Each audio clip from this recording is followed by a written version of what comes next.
ಜೈ ಜಿನೇಂದ್ರ ಎಲ್ಲರಿಗೂ. ಇವತ್ತು ಸ್ವಲ್ಪ ಮಾತಾಡೋಣ ಶ್ರೀ ಪಾರಸನಾಥ ಬೆಟ್ಟದ ಬಗ್ಗೆ, ಅಂದರೆ ಶ್ರೀ ಸಮ್ಮೇತ್ ಶಿಖರ್ಜಿಯ ಬಗ್ಗೆ. ಎಲ್ಲರಿಗೂ ಗೊತ್ತಿರ್ಬೋದು, ರೀಸೆಂಟಾಗಿ ನಡೀತಾ ಇರೋ ಇನ್ಸಿಡೆಂಟ್ಸ್ ಬಗ್ಗೆ. ಇಲ್ಲಿ ಹೋಗ್ತಿರೋ ಜನರೆಲ್ಲರೂ ಈ ಪವಿತ್ರ ಸ್ಥಳವನ್ನು ಏನಾಗಿ ಮಾರ್ಪಾಡಾಗಿದೆ, ಇದು ಪಾದರಕ್ಷೆಗಳನ್ನು ಹಾಕೊಂಡು ಹೋಗ್ತಾ ಇದ್ದಾರೆ, ಶೂಸ್ಗಳನ್ನು ಹಾಕೊಂಡು ಹೋಗ್ತಾ ಇದ್ದಾರೆ, ಚಲನಚಿತ್ರ ಗೀತೆಗಳಿಗೆ ಕುಣಿತಾ ಇದ್ದಾರೆ, ರೀಲ್ಸ್ ಮಾಡ್ತಾ ಇದ್ದಾರೆ, ಪ್ಲಾಸ್ಟಿಕ್ಕು ಮತ್ತು ಅನ್ಯ ರೀತಿಯ ಸಾಮಾನುಗಳನ್ನೆಲ್ಲ ಯೂಸ್ ಮಾಡಿಬಿಟ್ಟು ಅಲ್ಲೇ ಹರಡ್ತಾ ಇದ್ದಾರೆ, ಕಸ ಹರಡ್ತಾ ಇದ್ದಾರೆ. ಸೊ ಶ್ರಾವಕಿಯರೇ, ಇದು ನಮಗೊಂದು ನಾಕೌಟ್. ನಾವೇನು ಮಾಡಬೇಕಾಗಿದೆ? ಇದನ್ನೆಲ್ಲ ತಡಿಬೇಕು, ಅವೇರ್ನೆಸ್ ಹೋಗಬೇಕು ಎಲ್ಲರಿಗೂ. ಶ್ರೀ ಸಮ್ಮೇತ್ ಶಿಖರ್ಜಿ ನಮಗೆ ಒಂದು ಪುಣ್ಯಕ್ಷೇತ್ರ.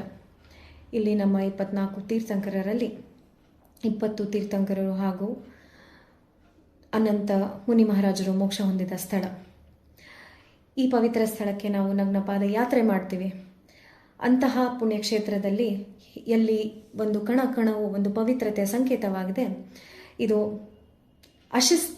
ಅಶಿಸ್ತು ಅಂದರೆ ಶಿಸ್ತಿನ ಉಲ್ಲಂಘನೆಯಾಗಿ ಮಾರ್ಪಾಡಾಗ್ತಾ ಇದೆ. ಇದನ್ನೆಲ್ಲ ಕಣ್ಣಿಗೆ ಕಾಣ್ತಾ ಇದ್ರು ನಾವು ಸುಮ್ಮನೆ ಆಗಿದ್ದೀವಿ.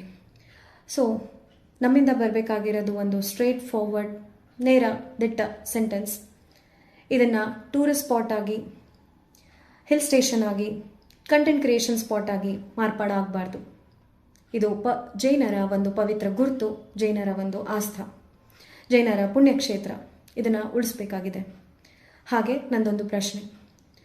ಅನ್ನ ಧರ್ಮದ ಮಂದಿರ, ಮಸೀದಿ, ಚರ್ಚ್, ಗುರುದ್ವಾರ ಹೀಗೆ ಈ ಥರ ಪ್ಲೇಸ್ಗಳಲ್ಲಿ ನಾವೇನಾದ್ರು ಪಾದರಕ್ಷೆಗಳನ್ನು ಹಾಕ್ಕೊಂಡು ಹೋದರೆ, ಇಲ್ಲೆಲ್ಲ ರೀಲ್ಸ್ ಮಾಡಿದ್ರೆ, ಕಂಟೆಂಟ್ ಕ್ರಿಯೇಟ್ ಮಾಡಿದ್ರೆ, ಕುಣಿದ್ರೆ, ಅಸಹ್ಯಕರ ಬಿಹೇವಿಯರ್ ತೋರಿಸಿದ್ರೆ ಸರಿ ಅನ್ಸುತ್ತಾ?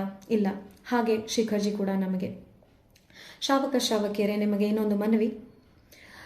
ಶಿಖರ್ಜಿ ಕೂಡ ಆಗದೆ ಮತ್ತೆ ಯಾವುದೇ ನಮ್ಮ ಜೈನ ಪುಣ್ಯಕ್ಷೇತ್ರಗಳಲ್ಲಿ ಈ ಥರದ ಇನ್ಸಿಡೆಂಟ್ಸ್ ಕಂಡು ಬರ್ತಾ ಇದ್ರೆ, it's our immediate responsibility to stop people who are doing it and create an awareness. ಹಾಗೂ ಜಾರ್ಖಂಡ್ ಸರ್ಕಾರಕ್ಕೆ ಒಂದು straightforward sentence: stop telling this as a tourism place and convert this as a religious protected spot. ದಯವಿಟ್ಟು ಎಚ್ಚೆತ್ಕೊಳ್ಳಿ. ಭಾಯ್ಚಾರ ಅನ್ನೋದು ಕಮೆಂಟ್ಸಲ್ಲಾಗದೆ let's bring it on action. ಅನ್ಯ ಧರ್ಮಗಳು, ಎಲ್ಲ ಧರ್ಮಗಳು ಒಂದೇ ಅನ್ನೋದಾದರೆ ಲೆಟ್ಸ್ ರೆಸ್ಪೆಕ್ಟ್ ಈಚ್ ಅದರ್ಸ್ ಭಕ್ತಿ, ಲೆಟ್ಸ್ ರೆಸ್ಪೆಕ್ಟ್ ಈಚ್ ಅದರ್ಸ್ ಆಸ್ಥಾ. ಶಿಖರ್ಜಿಯನ್ನು ಉಳಿಸೋಣ, ಅನ್ಯ ಪುಣ್ಯಕ್ಷೇತ್ರಗಳ ಪವಿತ್ರತೆಯನ್ನು ಕಾಪಾಡೋಣ. ನೀವೆಲ್ಲರೂ ನಮ್ಮ ಜೊತೆಗಿದ್ದೀರಾ ಅನ್ಕೋತೀನಿ. ರೆಸ್ಪೆಕ್ಟೆಡ್ ಪೀಪಲ್, ಕನ್ಸರ್ನ್ ಪೀಪಲ್ಗೆ ಟ್ಯಾಗ್ ಮಾಡಿ, ಕಮೆಂಟ್ ಮಾಡಿ. ಜೈ ಜಿನೇಂದ್ರ.